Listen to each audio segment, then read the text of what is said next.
Welcome back, everyone. Spring and summer is a time for new growth and taking bold action together. So we hope these stories can inspire you to live boldly, take wise chances, and with our friends and family, make a difference together. Today we will be reading The Adventures of Wishbone, Digging to the Center of the Earth by Michael Anthony Steele, inspired by A Journey to the Center of the Earth by Jules Verne. So lean in with a spirit of adventure, grab a friend, and let's enjoy the story together. Chapter 7. Wishbone placed his front paws against the kitchen countertop. He breathed in the delicious aroma of freshly chopped vegetables. Oh, vegetables, honey. That's what Jade is obsessed with. She loves carrots and pretty much everything but green beans. Pretty much everything but green beans. If she hears me chopping something, she starts to become a maniac. Huh? Because you're weird. So, Wishbone likes it too. His stomach growled as he looked around the kitchen. Maybe he could locate a snack before dinner. Trying to figure out the mysteries of the golden disc was fun, but even great detectives stopped their investigations to take a dinner break. Wishbone turned back to those vegetables. His stomach growled once more. That was it. Gold or no gold. New chew toys are just old slobbery ones. This dog has to eat. Wishbone decided to take a break and is waiting for dinner. He trotted into the living room. There he found Joe, Sam, and David, their heads buried in library books at the coffee table. Okay, people, he barked. How about a dinner break? Everyone kept reading. From upstairs, Wishbone heard a door shut. Then he heard Ellen's footsteps as she walked down the stairs. Finally, he thought, Ellen will save us from starving. That's what Pup says. Wishbone ran to the foot of the stairs to meet Ellen. Hey, Ellen, he said, wouldn't you say it was time for something? I'll give you a hint. It rhymes with winter dime, bitter lime, and winter mime. He gave a small bark as Ellen came down the last few steps, but she didn't notice him. She didn't notice him. Wow, for shame. She was thumbing through the book she was carrying as she got down the last step and headed for the living room. Dinner time, Wishbone said as he sat up, trying to get Ellen's attention. That's what time it is. There's no use. He let out a sigh and walked sadly into the living room to join the others. I found my old Latin dictionary, Ellen told the kids. She pulled a chair close to the book-covered coffee table and sat down. Great, David replied. We got lots of books from the library, but we haven't found anything helpful yet. Wishbone tried a different approach. He walked over to Sam and wagged his tail. Hey guys, food's almost ready.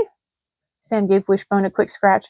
You know, she said, looking through the book, maybe it's a Roman coin. I wonder how you could say come and get it in Latin, Wishbone thought.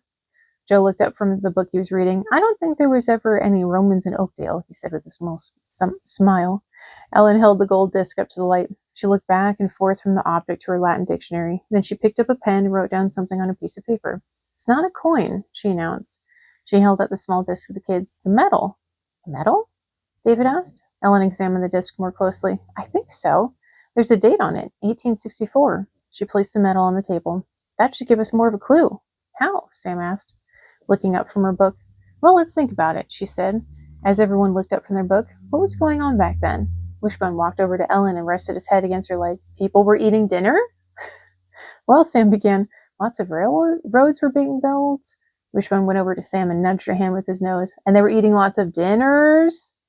There was the gold rush out west, Joe added. Wishbone moved from Sam to Joe. And the prospectors always stopped their work to eat dinner? David chimed in. Don't forget the Civil War. Ellen put down the pen as she finished writing. Of course, she exclaimed. Yes, Wishbone replied with a bark. Lots of soldiers eating dinner. I don't think you want to eat what they were eating in the Civil War, trust me. Ellen continued. Okay, here it is. She closed her Latin dictionary, read from the piece of paper she had been writing on. A decoration for the sake of honor, for military bravery, and that's all there is. David picked up the golden disc. He looked at it with a new sense of wonder. It must be a medal that was given to a soldier. Maybe it belonged to someone who fought in the Civil War. The Civil War, Joe said to himself. An idea came to him. He pulled a book out from under one of the stacks on the coffee table, placed it on his lap, and flipped it open. Wishbone walked in front of the table and lay down. It seemed that the conversation had gotten way too serious for anyone to remember dinner. I guess I'll just lie here and try to look really sad. The action of a starving dog. Ellen said, whoever received this medal must have been some kind of hero. David handed the medal to Sam. Is that this NJ person? He said. I'm not sure, Ellen replied. You know, you're making this challenging to turn the page. She does not care. Like Wishbone wants his dinner. Hey, can I see it for a minute? Joe said, his face still buried in the book he was reading. Wishbone's ears perked up and he heard the excitement in Joe's voice. He got up and walked over to Joe as Sam handed him the medal. Joe looked closely at the medal, then back at the book. He turned the page, then placed the medal onto the page. Wishbone placed his front paws on Joe's legs to raise himself up and get a better look. On the page, he saw pictures of a couple of different medals. This book is a catalog of American medals and honors, he said to his mother and friends. Maybe there's a match for it in the Civil War section. He picked up the medal and turned another page as everyone gathered closely. Finally, a light at the end of the tunnel, Wishbone thought, and maybe that light is a heat lamp, keeping dinner nice and warm. One-track mind. Here it is, Joe's explanation knocked Wishbone out of his dinner daydream. Little Dog looked at the book. He saw Joe holding the medal next to the picture of a medal on the book page. I can't believe we found it, Sam said excitedly. The Courageous Service Award, Joe said as he read the caption under the picture. Limited to the USCT.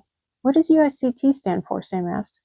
Whatever it stands for, David answered as he looked at the book. It says it's limited. That means not many of them were given out. I bet it's more valuable than we thought. Too bad we don't have the backing piece, Ellen said, picking up the medal. What do you mean? Joe asked.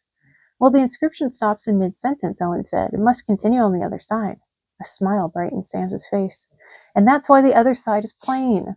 The backing piece of the medal must have fallen off, David said.